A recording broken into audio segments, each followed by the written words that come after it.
Rivers Classroom Conversations, where people in education come to discuss all things classroom. Welcome to the first episode of Twin Rivers Classroom Conversations. Our first topic will be classroom culture. I am Jenna, and I will be the host for this episode. I'll go ahead and have the rest of the panelists introduce themselves now. I'm Tyler. And I'm Anthony. And I'm Sarah. I want to start by posing a question to the panelists. What do we find are the key components to successful classroom culture? I know for me, the most important part of a successful classroom culture is people remembering their why. Like, why are you here? Why do you keep coming back day in and day out? Right.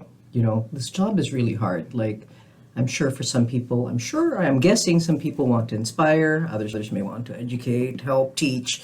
But then eventually, you try certain things and you get burnt out. And it's not easy. It's a hard job. So it is very important to remember your why. If not, it just becomes like, oh, I'm just doing this to get from one paycheck to the next. Yeah, absolutely. This is a very tough job rather unpredictable and chaotic and very, very stressful. So I think it's important to try to remember what your why is, that reason you got into this business in the first place, to help keep you motivated through those tough times. Right. And I have to look back and remember what my why was, and that's really to help educate students to see their progress throughout the school year. That's something that motivates me to keep going. I have 2 children of my own, so I enjoy helping out, but there are times when it's challenging. You might have a student that's not progressing, or there's challenging behaviors. So I think of what helps me, what keeps me motivated. Anthony, is there anything that you do to help keep you grounded? It's difficult, and it really changes depending on the situation. Before I jump into that, though, I wanted to piggyback on how hard it is to stay motivated. In particular, I have a position where I get to see students progress through their whole school career. And a lot of the teachers that we work with only get them for a year or 3 years. And those might be the 3 most stressful years of their education. And so there's not a lot of reinforcement that some of the teachers get from seeing that progress at that time. And so we have the benefit of seeing it over time, so I can see, and that kind of keeps me motivating because I can remember where they started. But for those teachers in the classroom that don't get that progression, it's really difficult. So in my toolbox, I really try to remind myself of my why before I get out of the car every morning, knowing that even though it's going to be rough again, that this is the reason that I'm here. This is why I chose this as a career. Definitely. And I think that we all have our different toolbox, if you will, things that help keep us, coping skills we talk about with our students, but we have it ourselves too. Getting out of the car, doing some self-talk, maybe that car ride where you get out of the car, doing some self-talk, maybe that car ride where you just need that time to kind of calm down.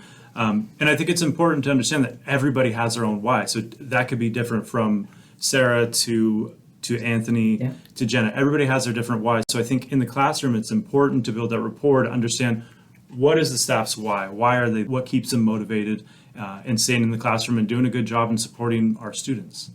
I think Tyler makes a really great point about how everyone has their own why. It's not going to be the same for every one of us. And it can be good to know why everyone is here and why they show up every day, because this is your team in that classroom. You have other people that you're working with every single day. And when we know why we all show up, it can be easier to reinforce them and build that relationship with them. And I think when you have that relationship and you've built that rapport with your team, it can really just make your life a lot easier.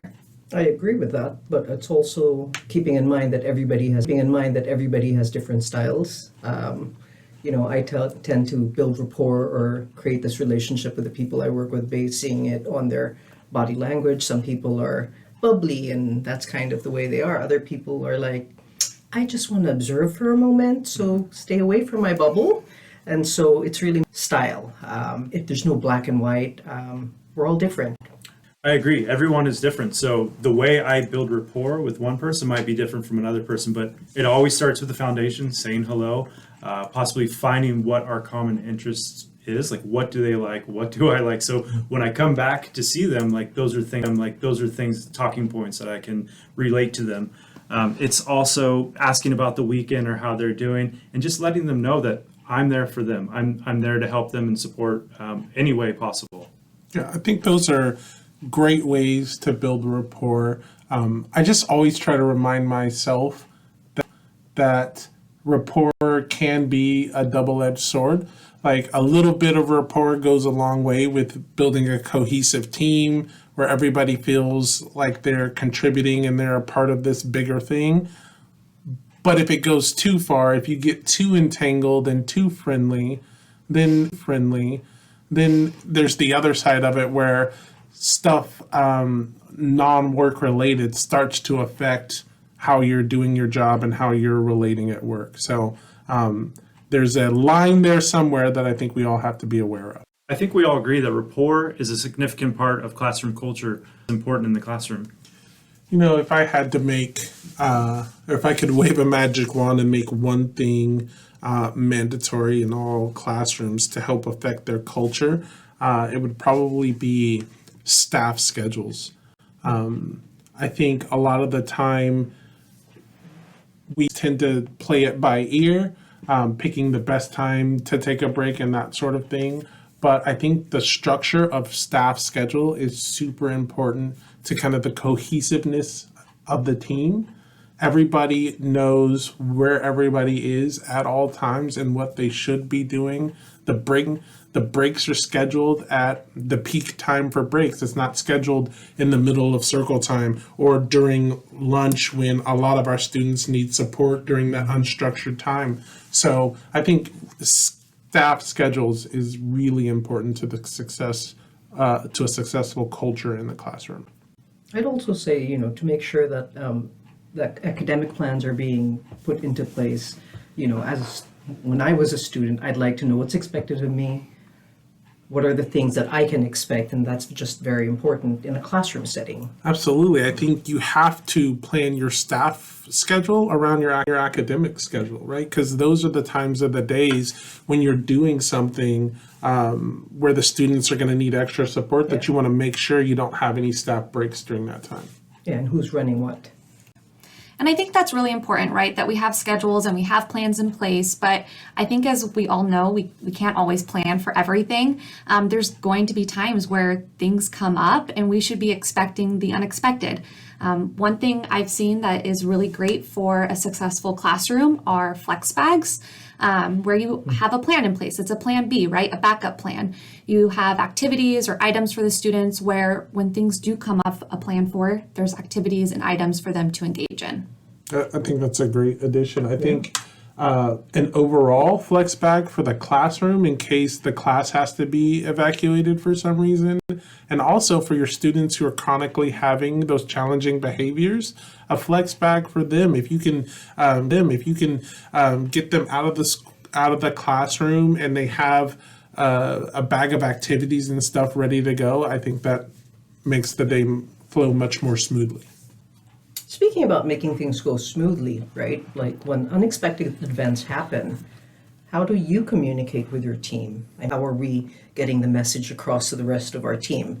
I really think that communication is important in having a positive classroom culture. And it really goes back to the rapport that you have in the classroom. So the rapport and that relationship, having that solid relationship, just being able to have that ongoing communication with your staff. Jenna had mentioned it earlier, we can't plan for everything and things do come up. We have behaviors, we have drills, staff shortages. So we have to have in the classroom some type of day in and day out communication. It might even be a signal for those emergencies. I've heard in a classroom where they use the word Spider-Man and it indicated emergency students, but the whole staff, they knew exactly what they needed to do. I think those are all great points about communication. We all know communication is key. And I think making sure you carve out some time to debrief with the staff. I know that sounds like a big deal to a lot of people, but a daily debrief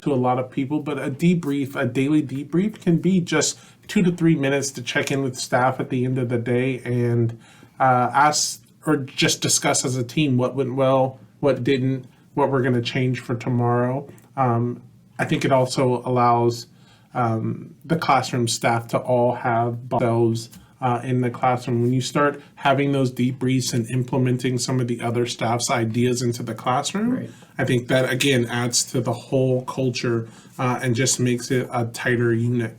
Right, and I think it's really important to mention that those debriefs or that open communication can also be a really great time to staff and provide that praise.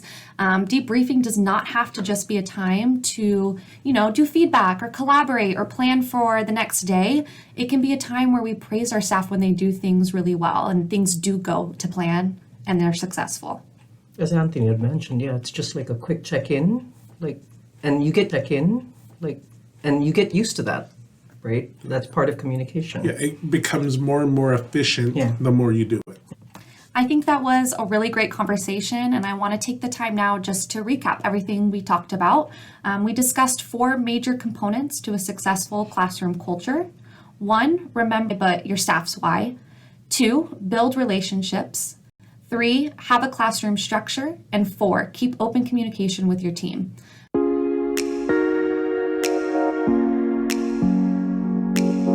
I want to thank our panelists and everyone for listening to the first episode of Twin Rivers Classroom Conversations.